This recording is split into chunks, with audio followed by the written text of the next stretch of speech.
Hello students, welcome to Nimbus learning powered by the engineers academy. आज हम बात करेंगे कि आपको जो स्टडी मटेरियल मिलता है उस स्टडी मटेरियल, उस टेस्ट सीरीज़ और वो जो क्लास नोट्स आपके पास होते हैं उनसे आपका पेपर जो एसएससी जेईई प्री 2020 हुआ है वो कितना मैच होता है। तो इसी टॉपिक पर आज हम लोग बात करेंगे। और यहाँ पर अगर हम लोग स्टार्ट करें तो EMH a comparison of SSC JEE pre 2020 actual exam जो आपका पेपर हुआ है विद कंपैरिजन किसके साथ, इंजीनियर्स एकेडमी स्टडी मटेरियल्स के साथ, राइट। तो बात करने से पहले हम लोग अगर देखें तो यहाँ पर आपको जो भी स्टडी मटेरियल मिलता है वहीं से आपके मैक्सिमम क्वेश्चन आते हैं। आज ये बात मैं आपको दिखा के बताऊंगा कि प्रूव करके बताऊंगा कि किस तरीके से जो पेपर है आपके स्टडी मटेरियल में से ही आता है। लेकिन उससे पहले हम लोग एक मोटिवेशनल लाइन की बात कर लेते हैं और उसी को मैं प्रूव करूंगा। तुम जहां हो वहां से शुरुआत करो। जो तुम्हारे पास ये की किताबें हैं उनका आप लोग क्या करें, उपयोग करो। तुम जो कर सकते हो करो, सफलता आपको जरूर मिलेगी। और ये तो बिल्कुल आपको पता ही है कि बच्चे भी बोलते हैं कि सर हाँ बिल्कुल आपने जो पढ़ाया, आपके जो नोट्स हैं, आपकी जो टेस्ट सीरीज है वहीं से पेपर आता है। इसी बात को मैं प्रूव करूंगा और कुछ आपको स्क्रीनशॉट्स दिखाऊंगा जो पेपर के हैं, जो हमारी कंटेंट के हैं, जो हमारी टेस्ट सीरीज के हैं, वो आपको मैं दिखाऊंगा। आगे बढ़ते हम लोग। टेस्ट सीरीज और MCQ आपको प्रोवाइड करवाई जाती है। टेस्ट सीरीज, MCQ यानी स्टडी मटेरियल्स, और उन्हीं के बीच में हम लोग कंपैरिजन करेंगे पेपर का कि पेपर जो है वो किस तरीके से पूछा गया है। हुबहू भी आपको क्वेश्चन मिलेंगे, राइट। और कुछ क्वेश्चन जो है उनमें डेटा वो चेंज करेगा। यहाँ पर अगर हम स्टूडेंट्स बात करें कंपैरिजन की, राइट, तो यहाँ पर मैंने कंपैरिजन को 3 कैटेगरी में डिवाइड किया है। टोटल हमारे क्वेश्चन जो आए थे मेजरमेंट के वो 14 क्वेश्चन आए थे। कितने टोटल? 14 क्वेश्चन हमारे आए थे। उनको मैंने 3 कैटेगरी में डिवाइड किया है। एग्जैक्ट सेम क्वेश्चन वो आपके टोटल मिले में 4 क्वेश्चन मिले हैं जो एग्जैक्टली सेम आपको मिले हैं। अब वो सेम ऐसा नहीं है कि केवल आपकी बुक्स में से मिले हो, सेम आपकी टेस्ट सीरीज में से भी है, सेम आपके नोट्स से भी है और सेम आपके कंटेंट्स में से भी है। दूसरी जो कैटेगरी हमने डिवाइड की है वो आपकी है एग्जैक्ट कंसेप्ट एप्लीकेशन। कंसेप्ट वही है लेकिन उस कंसेप्ट को, उस फॉर्मूले को आपको अप्लाई करके यहां पर क्या करना था, आंसर करना था। वो भी मैं आपको दिखाऊंगा कि किस तरीके से आपकी थ्योरी की जो बुक्स हैं वो भी एक आपके लिए इंपॉर्टेंट रोल प्ले करती हैं। और third one is same question but different values. यहां पर 2 क्वेश्चन ऐसे मिलेंगे जहां पर क्वेश्चन सेम है लेकिन वैल्यूज को वो चेंज किया है, राइट। तो टोटल अगर हम देखें तो स्टूडेंट 13 क्वेश्चन जो है वो हमारे उन 14 क्वेश्चन में से हुबहू मिले हैं, ठीक है। आगे बढ़ते हम लोग। यहां पर मैं थोड़ा सा आपको बता ही दिया, same question, same concept application and same question but different values. इनका मीनिंग क्या होता है ये मैं आपको बता चुका हूं। आगे अगर हम बात करें स्टूडेंट्स तो यहां पर पहला क्वेश्चन जो एसएससी जेईई के अंदर आपका आया था, इस क्वेश्चन की मैं बात कर लेता हूं। That is asked from CRO। बहुत ही फेमस क्वेश्चन है, आप लोगों ने नोट्स में, इवन मैं कहूं कि नोट्स में भी हम लोग इसको पढ़ते हैं, राइट। क्वेश्चन क्या था आपका, CRO cathode oscilloscope can not be used to measure, यानी किसके मेजरमेंट के लिए आप काम में नहीं लेते। तो ये एसएससी जेईई प्री के अंदर 2020 के अंदर क्वेश्चन आया था, राइट। आंसर इसमें पावर है। और ये बुक, ये क्वेश्चन जो है अपनी बुक आप मैच कर लेना, अपनी जो बुक है MCQ उसके अंदर पेज नंबर 389 पर क्वेश्चन नंबर 69 है।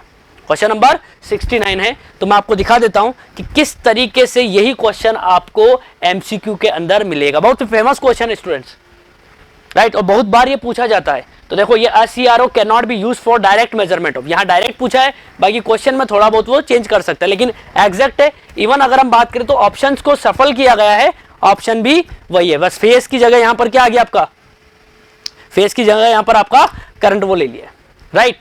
तो आगे बढ़ते हैं। और ये क्वेश्चन देखो एज इट इज मिल रहा है आपको। अगर आपने इस क्वेश्चन को बुक से किया होगा, इस क्वेश्चन को MCQ में से किया होगा तो एग्जाम के अंदर आप लोग डेफिनेटली इसको कंप्लीट करके आए होंगे। तो 100% ये मैच कर रहा है, दैट EMH। अगले क्वेश्चन की बात करते हैं। तो पहला क्वेश्चन जो हमारा मिला है, सेकंड क्वेश्चन की अगर हम बात करें स्टूडेंट तो सेकंड जो क्वेश्चन है हमारा that is from power measurement. अब देखो क्वेश्चन क्या था ये आपका, in a 3-phase system 2 wattmeter method is used to measure the power if one of the wattmeter shows a negative reading and the other shows a positive reading and the magnitude of the readings are not same. एक positive है एक negative है और reading same नहीं है, ठीक है। Then what will be the power factor of the load. ये भी बहुत फेमस क्वेश्चन है स्टूडेंट्स, बहुत बार पूछा जाता है, राइट। 0 से लेकर के 0.5 के बीच में, राइट। और यही क्वेश्चन अपनी एमसीक्यू के अंदर पेज नंबर 355, एमसीक्यू के अंदर पेज नंबर 355 में आप लोग क्वेश्चन नंबर 10 इसको देख सकते हैं।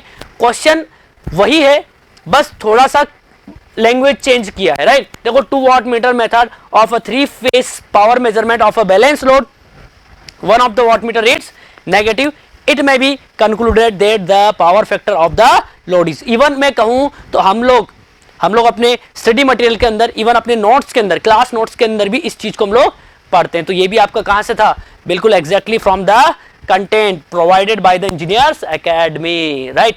तो यहां पर ये बिल्कुल आपका मैच करता है मटेरियल के साथ, राइट। ये मैच। नेक्स्ट क्वेश्चन पर हम लोग आते हैं। नेक्स्ट क्वेश्चन जो आपका students, that is from energy meter, that is from energy meter. इस तरीके के क्वेश्चन भी आपको खूब प्रैक्टिस कराए थे, प्रैक्टिस सीरीज जो चली थी उसमें भी इस तरीके के क्वेश्चंस थे। क्वेश्चन था अ 230 volt single phase domestic energy meter has a constant load of 4 ampere passing through it for 6 hours at unity power factor. The meter disk max 220 at revolution during this period. What will be the energy consumed by the load if the meter disk completes 1240 revolutions? Right, students, ये जो question है energy meter का है।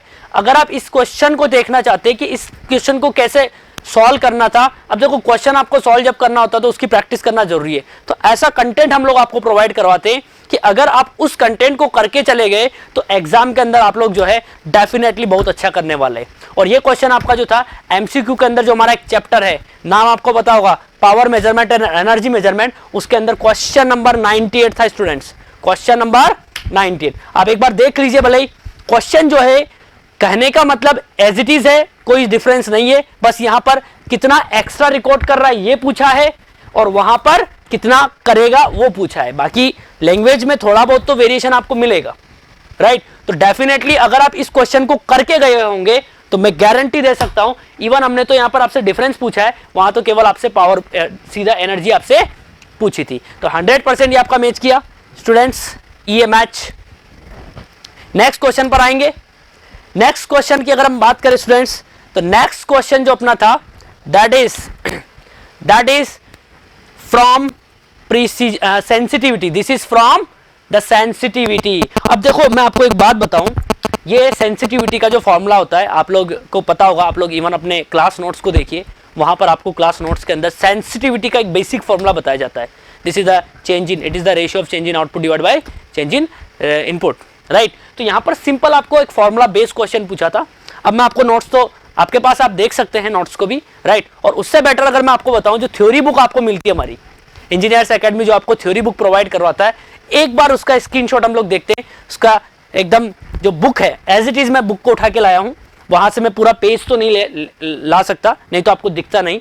तो मैं केवल एक छोटा सा जो फॉर्मूला जहां पर लिखा हुआ है, एड्रेस में आपको इसका बता देता हूं कि ये जो क्वेश्चन है हमारा थ्योरी बुक का है, and the question from page number 2, starting में ये यहां पर ये फॉर्मूला आपका लिखा हुआ है सेंसिटिविटी का, small change in output divide by small change in input. Simple आपको रेशियो निकालना था, कुछ करना ही नहीं था, समझ लो बात को। तो मैं यही आपसे यहां पर कहना चाह रहा हूं कि आप अगर इस थ्योरी बुक को पढ़े होंगे या इवन अपने क्लास नोट्स को पढ़े होंगे तो ये क्वेश्चन भी आपसे 100% बन गया होगा, राइट। तो यही होता है डिफरेंस एक क्वालिटी कंटेंट में और एक आपका, अगर आप क्वालिटी कंटेंट को अच्छे से करके चले जाते हैं तो मैं गारंटी दे रहा हूं कि एग्जाम के अंदर आप 90% प्लस जो है अच्छे से उसको जो एक तरीके से अटेम्प्ट करके आएंगे, राइट। तो ये मैच। नेक्स्ट क्वेश्चन पर आता हूं, ये थ्योरी बुक में से मिला है स्टूडेंट्स, यहां कोई मतलब मैं कहूं तो कंसेप्ट बेस्ड है, एक कंसेप्ट बेस्ड आपका ये क्वेश्चन था, राइट।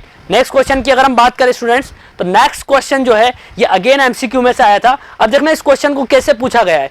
मैं ये नहीं कह रहा हूं कि ये जो क्वेश्चन है एज इट इज आपको मिले, मैं ये कह रहा हूं कि यहां पर एज इट इज भी हमें मिला है, लेकिन मैं ये कह रहा हूं कि अगर आपने एमसीक्यू का जो मैं बता रहा हूं वो क्वेश्चन अगर आपने किया होगा तो डेफिनेटली आप इस क्वेश्चन को भी एग्जाम में अटेम्प्ट करके आए होंगे। एमसीक्यू के अंदर पेज नंबर 90 में क्वेश्चन नंबर 73, क्वेश्चन नंबर 73। अगर आपने इस क्वेश्चन को अटेम्प्ट किया होगा, अगर आप इस क्वेश्चन की प्रैक्टिस फ्रॉम एमसीक्यू करके गए होंगे, तो मैं डेफिनेटली कह सकता हूं कि एग्जाम के अंदर आपने इस क्वेश्चन को कंप्लीट किया होगा।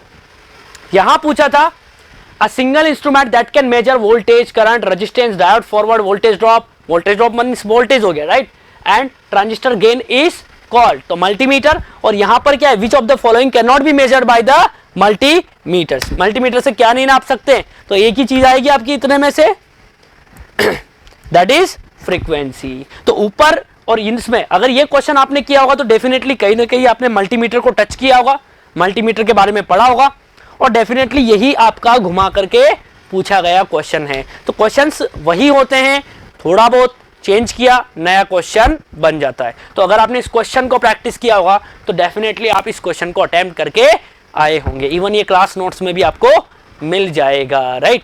तो ये मैच, ये क्वेश्चन भी आपका स्टूडेंट्स क्या हुआ, मैच हुआ है कंटेंट के साथ। आगे बढ़ता हूं अगले क्वेश्चन पर। अगला जो क्वेश्चन है हमारा, that is from practice. Question क्या था, based on thermocouple meters are AC meters that response to RMS value. Even मैं तो ये कहता हूं कि सॉलिडली कह सकता हूं कि जो आपको क्लास नोट्स बनवाया होगा तो वहां पर डेफिनेटली आप लोग लिखते हैं कि थर्मोकपल जो होता है वो स्क्वायर लॉ को फॉलो करता है, वो हमेशा आरएमएस वैल्यू को रीड करता है। लेकिन मैं आपको फिर भी क्वेश्चन दिखा देता हूं, अपना जो कंटेंट है उसका क्वेश्चन नंबर 33 है, 33। और क्वेश्चन देखो क्या है, the use of thermocouple meters for AC measurement leads to a meter scale which is square law score. तो अगर ये किया होगा आपने, तो ये क्वेश्चन किया मतलब वो क्वेश्चन आपने 100% अटेम्प्ट कर लिया होगा, क्योंकि जब स्क्वायर को फॉलो कर लिया तो डेफिनेटली वो आरएमएस वैल्यू को रीड करेगा। इतना आप लोग पढ़ते भी हैं। तो आप लोग फाइनली कंक्लूजन में बताऊंगा आपको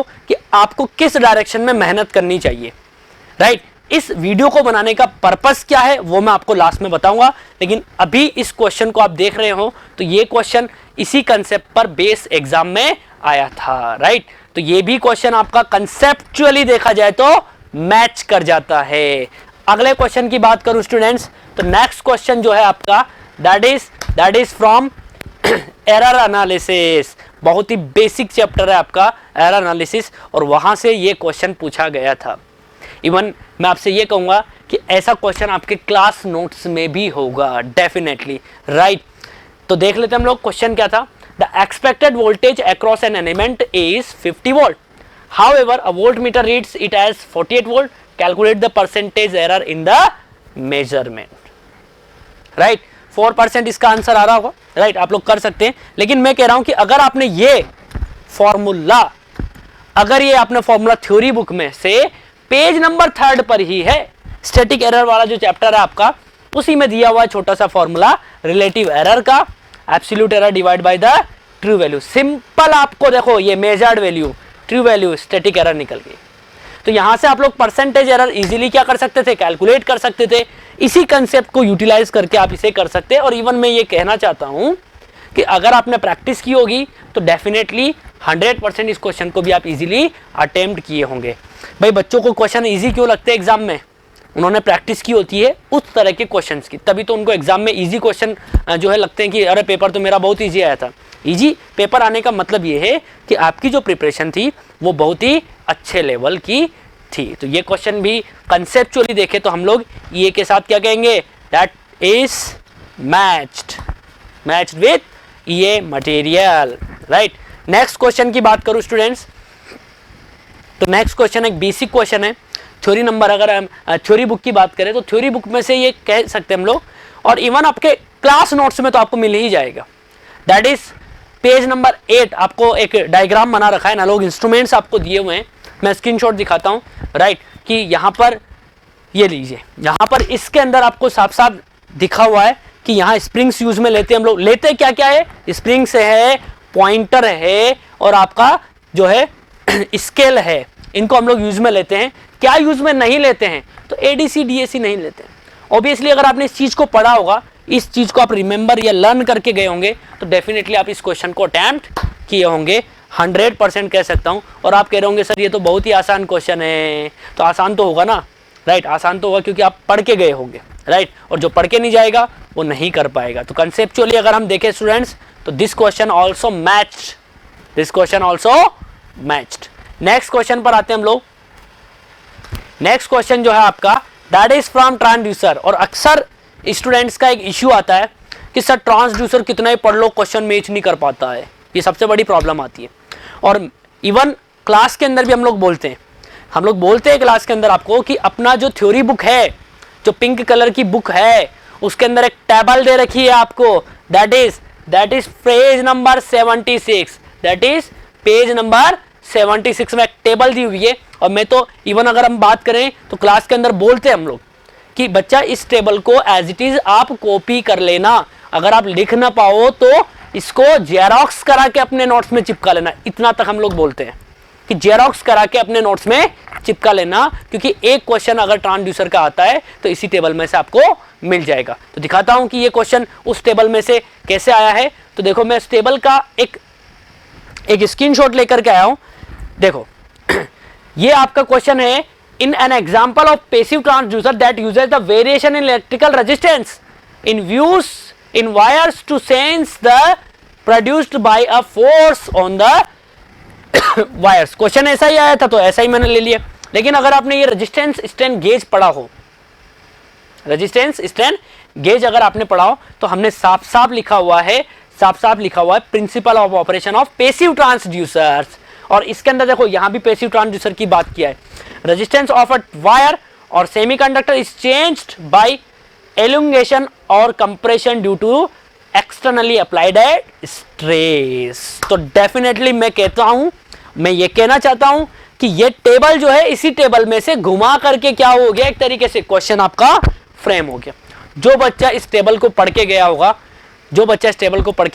उस बच्चे ने डेफिनेटली इसको अटेम्प्ट किया होगा, राइट। और आप और भी क्वेश्चंस को मिला सकते हैं जो और प्रीवियस ईयर में आए हैं, उस टेबल में से आपको ट्रांसड्यूसर के मतलब मैक्सिमम क्वेश्चन मिलेंगे, क्योंकि टेबल के अंदर लगभग ये जो टेबल मैंने आपको कट दिखाया है पेज नंबर 76 7.4.2, तो यहाँ क्या है बच्चा कि एक साथ लगभग 70-80 आपको ट्रांसड्यूसर्स दे रखे हैं, एक्टिव पैसिव सब तरह के, और कौन किसको कन्वर्ट करता है, क्या वर्किंग प्रिंसिपल है और कहाँ इनका एप्लीकेशन है, वो एक समरी की फॉर्मेट में आपको दिया हुआ है।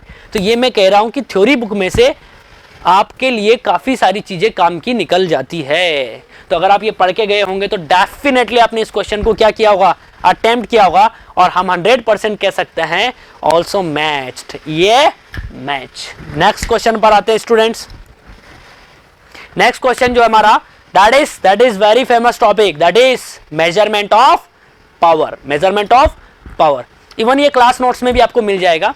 लेकिन अगर मैं इस क्वेश्चन की बात करूं स्टूडेंट्स, तो ये जो क्वेश्चन है, the 2 watt meters A and B gives readings as 500 watts and 1000 watt respectively during the power measurement of a 3-phase 3-wire system. Calculate the total power of the circuit. तो सबको पता है, maximum बच्चों को पता होता है कि सर अलजेब्रिक सम करते हैं हम लोग, राइट। इवन आपको क्लास नोट्स में भी पढ़ाया जाता है, राइट। लेकिन मैं ये कहूँगा कि ये जो क्वेश्चन है स्टूडेंट्स, एमसीक्यू के अंदर आपको पेज नंबर 360 में इस तरीके का क्वेश्चन दिया हुआ है, क्योंकि पेज नंबर जो 360 है उसके अंदर आपका 62 नंबर का क्वेश्चन है। ये बुक के अंदर ऐसा दिया हुआ है, एज इट इज नहीं, लेकिन कंसेप्ट सेम है। मैं दिखा देता हूं। इवन हमने जो क्वेश्चन में पूछा है वो आपको मोर देन 2 वैल्यूज पूछी है, हमने आपसे पावर भी पूछी है और पावर फैक्टर भी पूछा है। यहाँ तो केवल आपसे बात ही किसकी गई है, पावर की। अगर ये क्वेश्चन आपने किया होगा ना स्टूडेंट्स, डेफिनेटली देखो the total power values change किया और क्वेश्चन बन गया। तो अलजेब्रिक सम करते हैं, आप सबको पता है, तो आप इन दोनों को ऐड करेंगे और इवन यहां आपको क्या करना है, पावर फैक्टर निकालने की भी नीड नहीं है, इनको आप जोड़ेंगे 6 किलोवाट, तो डी आंसर आपका आ जाएगा, राइट। तो इस तरीके से देखो मैंने किस तरीके से आपको बताया है, विद प्रूफ दिखाया है कि क्वेश्चंस किस तरीके से आपके थ्योरी बुक, आपकी एमसीक्यूज उनसे मैच करते हैं, आपकी टेस्ट सीरीज से मैच करते हैं। और आपको अगर मैं कहूँ स्टूडेंट्स, तो बेसिकली 3 चीज़ों की ही हमारी बेसिक जो है नीड होती है, मैं आपको बता दूंगा अभी। ये मैच आगे बढ़ते हम लोग, राइट। तो कंक्लूजन ओवरऑल अगर मैं कहूँ तो आपने देखो सबने सुन रखा है कि किताबें बहुत सी पढ़ी होगी तुमने, राइट। किताबें बहुत सी पढ़ी होगी तुमने, लेकिन अगर आप इस तरीके की किताबें पढ़ते हो तो आपका एफर्ट, मैं कहूँ कि एफर्ट जो है, आप जो भी एफर्ट लगा रहे हो, अगर आपने वो सही डायरेक्शन में लगाया है तो डेफिनेटली आपको सक्सेस मिलेगी। मेरा एक एक्सपीरियंस है, एक्सपीरियंस ये है स्टूडेंट्स कि एक बुक को 10 बार करना ज़्यादा बेटर है कंपेयर टू 10 बुक्स को एक बार करने से। तो मैं यही कहूँगा कि किताबें तो आपने बहुत सारी पढ़ी होगी, लेकिन अगर आपने ईए की बुक्स को पढ़ लिया तो डेफिनेटली आप एग्जाम में बहुत अच्छा करोगे, राइट। तो एमसीक्यूज, आपकी थ्योरी बुक्स और आपके जो कुछ पेपर्स आपको मिलते हैं उनको अगर आप करके चले गए ना, मतलब आपका हो गया काम। और आप उसी में इनपुट्स दो, आप उसी में क्या करें, इनपुट्स अपने दें, अपने एफर्ट्स लगाएं। ऐसा नहीं कि आप वो भी लेकर के आ गए, वो बुक भी लेकर आ गए। एग्जाम ओरिएंटेड क्वेश्चंस आपको करना है, केवल यही आपका मोटिव होना चाहिए कि एग्जाम में कैसे क्वेश्चन आते हैं वही हमें करना है, राइट। तो इसका मोटिव यही था मेरा कि स्टूडेंट्स आपको यहाँ पर एक पर्टिकुलर डायरेक्शन में ही जो है एफर्ट लगाने की ज़रूरत है कि किस तरीके से हमारे क्वेश्चंस मैच किए हैं, स्टडी मटेरियल्स के टेस्ट सीरीज के जो क्वेश्चंस है वो किस तरीके से एग्जाम से आपके मैच किए हैं, राइट। तो thank you so much, right. और सही से अच्छे से आप एफर्ट्स डालिए, ये की जो बुक्स आपको मिलती है आप केवल उन्हीं को करिए। Thank you so much. और कोरोना से भी बच करके रहिए, इवन आप मास्क लगाइए। Thank you so much, have a good day. If you really like the video, please hit the like button, share the video, subscribe to our YouTube channel and press the bell icon for the latest updates. Thank you.